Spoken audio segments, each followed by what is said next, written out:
সকাল 7টা বাজে। খুলনায় 2 দিনের থেকে প্রচুর কুয়াশা হচ্ছে, তো এই কুয়াশার মধ্যেই এখন আমি আর রিফাত নাসরুল্লাহ বেরোচ্ছি। দেখা যাক। ধোয়া ধোয়া কুয়াশা। বন্ধু, তোমার ঠান্ডার প্রোটেকশন তো ভালো দেখছি না।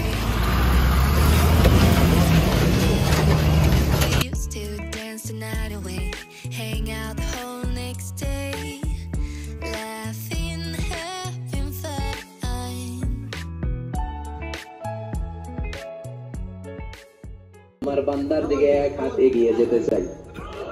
আমার বান্দা যদি আমার দিকে এক হাত এগিয়ে আসে, আমি আমার বান্দার দিকে 2 হাত এগিয়ে। কেমন বোধ করছো? বন্ধু, শীতের চোদনা দাঁড়াতে পারছি না। যদি আমার দিকে হেঁটে হেঁটে আসতে চাই, আমি আমার বান্দার কাছে দৌড়ে দৌড়ে যাই।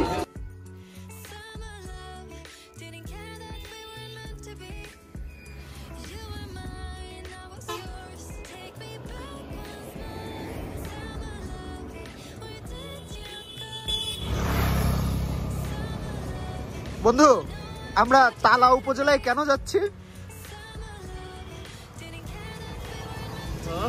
আমরা তালা উপজেলায় কেন যাচ্ছি? এই 7 সকালে এই কুয়াশার ভিতরে কেন যাচ্ছি? জীবিকার সন্ধানে। জীবিকার সন্ধানে কেন? তোমার জীবিকার তো কোনোদিন অভাব ছিল না। আরে বন্ধু,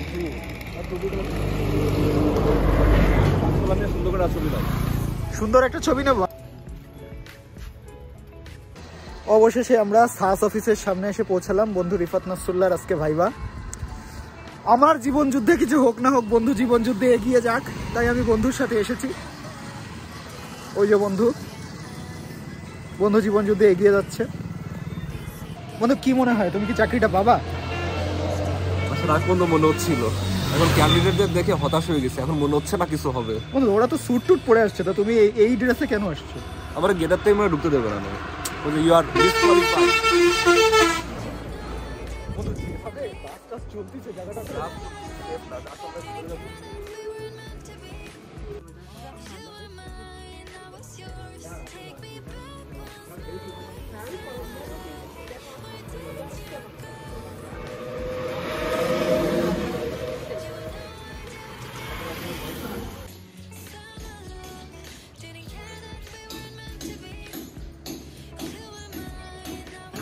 বন্ধু, এই সেই চত্বর যেখানে ক্ষুদিরামকে ফাঁসি দেওয়া হয়েছিল?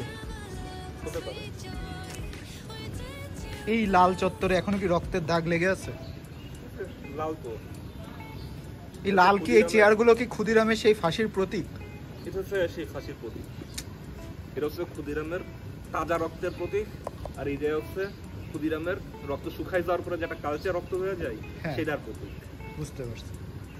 এখানে 3টা বড় বড় গুলতি লাগানো আছে। এই যে 1টা 2টা 3টা, এই 3টাই মাঝখান বরাবর এম করা রয়েছে, কারণ এখানে যখন গুলতিতে গোলা লাগানো হইতো, তারপরে এখান থেকে সেটা দিয়ে আক্রমণ করা হইতো। ওই যে হরিণ দেখা যায়। আমরা প্রায় সুন্দরবনের কাছাকাছি চলে আসি। এই হরিণ, এই ওয়ার ইজ হরিণ?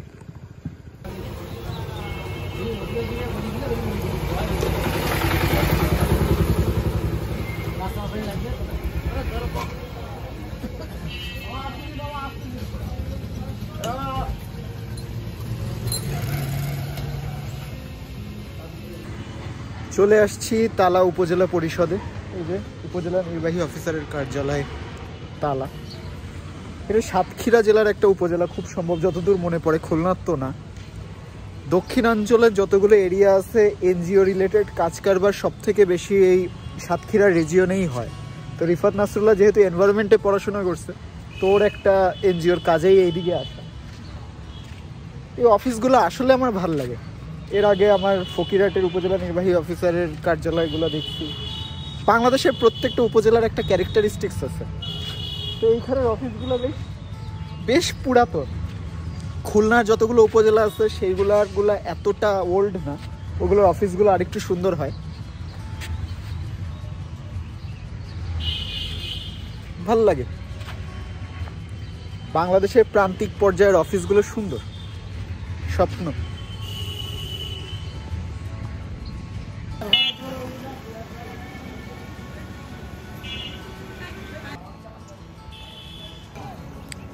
এই যে বোরো ধান রোপণ করা হচ্ছে, এখন বোরো ধানের মৌসুম। আমরা যদি দেখতে পাই ছোট ছোট আলাদা করে বীজতলার থেকে চারাগুলো বানায় এখন চারা রোপণ করা হচ্ছে, লাইন দিয়ে রোপণ করতেছে। খুবই সুন্দর একটা পরিবেশ। আমরা কি আমার তিলের খাজা খাবো? ভাঙা, লোহা ভাঙা, পাল ভাঙা, জগ ভাঙা, মাছ ভাঙা, বালতি ভাঙা, হাড়ি ভাঙা, মোবাইল ভাঙা, মাথার সে আছেন।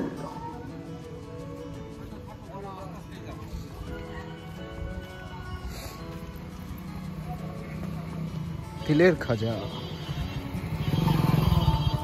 কত? 5 টাকা। 5 টাকা করে খাবে কি? কোনো 5 টাকার খাবার নেই। কত বলতো এটা? একটাই হবে। কুষ্টিয়ার তিলের খাজা। কুষ্টিয়ার তিলের খাজা তো না, এটা তো এইখানেরই লোকাল তিলের খাজা এবং খুবই ছোট। 10 টাকা হওয়া উচিত না, এটা 5 টাকা হওয়া উচিত। বাট খাজা ইজ ইমোশন, এই জন্য কিনে ফেলছি। ঠিক আছে, এটা তো সরিষা না, এটা মনে হয় মাসকলাই, যতটুকু বুঝছি মাসকলাই।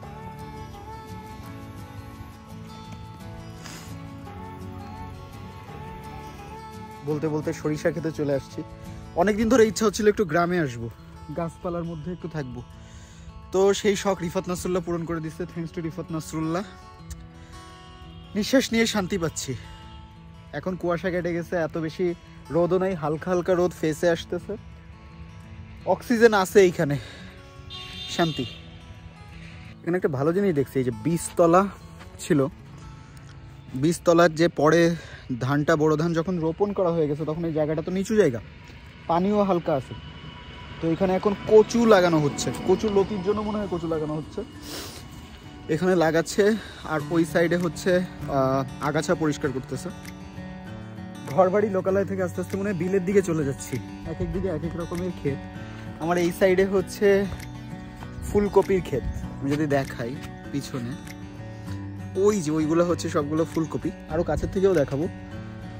এই সাইডে কিসের ক্ষেত? এইটা ঘাস লাগানো রয়েছে, এটা কি ঘাস আমি জানি না, গরুরে খাওয়ানোর ঘাস মনে হয়। প্রচুর প্রচুর শাকসবজি চাষ করতেছে। এখন যেহেতু শীতকাল, তো শাকসবজি তো চাষ হবেই। বাঁধাকপির ক্ষেত, অলমোস্ট পরিপক্ক বাঁধাকপি, যে কোনো দিন এটা কেটে ফেলবে। এই যে বড় বড় হয়ে গেছে, আমি যদি জুম করে আরেকটু দেখাই, প্রত্যেকটার ভিতরে কিন্তু বড় বড় একটা করে বাঁধাকপি রয়েছে। এই যে, তো আমি কখনো সামনাসামনি এত কাছের থেকে দেখিনি, আমি জানি না এত কাছে থেকে তারপরে বাঁধাকপির ক্ষেত দেখা হয়নি, আজকে দেখলাম, শান্তি লাগতেছে। এবার ক্যাবেজ অলমোস্ট পরিপক্ক, এগুলো মনে হয় তুলে ফেলা হয়েছে, তুলে তুলে রাখছে বিক্রির জন্য। যে সমন্বিত সবজি চাষ, আইল দিয়ে হচ্ছে পেঁপে রোপণ করা হয়েছে। এটা কোন পেঁপে জানি না, রেড লেডি হওয়ার চান্স আছে। কেউ যদি আসলে জাত বোঝেন পাতা দেখে, তাহলে আমাকে একটু বললেন। তারপরে মেইন খেতে হচ্ছে এখন বাঁধাকপি চাষ করছে, একটু পরে তুলে ফেলবে, তুলে তারপর আবার এই যে এই ধান, এই জমিগুলো কিন্তু বাঁধাকপি ছিল, এগুলো তোলা হয়ে গেছে, এখন আবার চাষাবাদ দিয়ে আবার রোপণ করতেছে। প্লাস এই জমিটার আইলে কিন্তু শিম লাগানো আছে, অলরেডি শিমও হচ্ছে। তো সমন্বিত চাষ পদ্ধতিতে কেমনে চাষ করতে হয় দেখে শান্তি শান্তি লাগতেছে।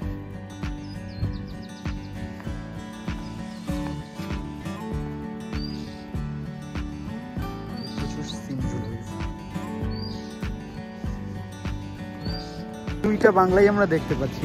ওই যে ওইখানে আমরা দেখতে পাচ্ছি যে পাওয়ার টিলার দিয়ে, ট্র্যাক্টর দিয়ে জমি চাষ হচ্ছে।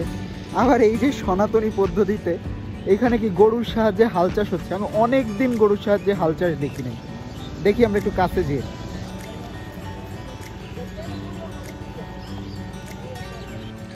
আমরা যদি তিনটা জমি কম্পেয়ার করি, ওটা আমাদের বাল্যকাল, যেখানে কিছু লাগানো হয়নি।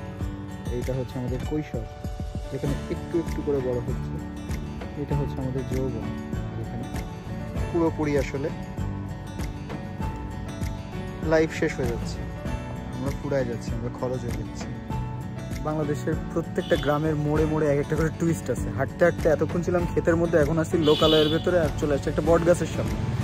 অনেক বড় একটা বট গাছ, যদি দেখি একটা মন্দির আছে, কিন্তু মন্দিরটা মনে হচ্ছে বন্ধ, এটা চত্বরের মতো আছে, ভালোই।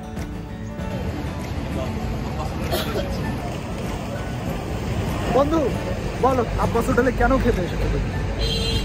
আব্বাস হোটেলে খেতে এসেছি কারণ খুলনার সব থেকে বিখ্যাত হচ্ছে খুলনার চুই ঝাল, এবং খুলনার চুই ঝালের গরুর মাংসের জন্য সব থেকে বিখ্যাত হচ্ছে টুকনগরের আব্বাস হোটেল। গরুর মাংসের জন্য না, এখানে হচ্ছে মাটনটা বিক্রি করে, গরুর মাংসের চুই ঝালটা পাওয়া যাবে হচ্ছে 0 পয়েন্টে কামরুলের হোটেল।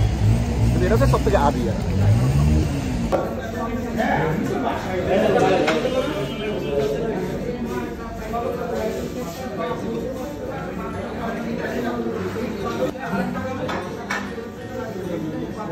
বন্ধু, ধোয়া ওঠা মাংস খেতে কেমন ফিল করছো? আমি খাইনি, না খাচ্ছি, আমি আশাবাদী ভালো হবে। বন্ধু, দিন শেষ, খুলনা ভার্সিটি ফিরে আসছো, কেমন বোধ করছো? কোনো কিছু বোধ করছি না বন্ধু, টায়ার্ড, তার উপর হচ্ছে চোখে পোকা টোকা যে অ্যালার্জি বেড়ে গেছে, ডাস্ট অ্যালার্জি, ভয়াবহ। কোনো খুলনা ভার্সিটিতে আজকে কোনো একটা ফেস্টিভ্যাল হচ্ছে, কি হচ্ছে? তোমার হচ্ছে ভৈরবীর, মানে আমাদের এখানে একটা মিউজিক্যাল অর্গানাইজেশন আর কি, ওদের হচ্ছে অ্যানুয়াল প্রোগ্রাম, এই জন্য হচ্ছে এত সাজাইছে, এত আয়োজন। ওকে,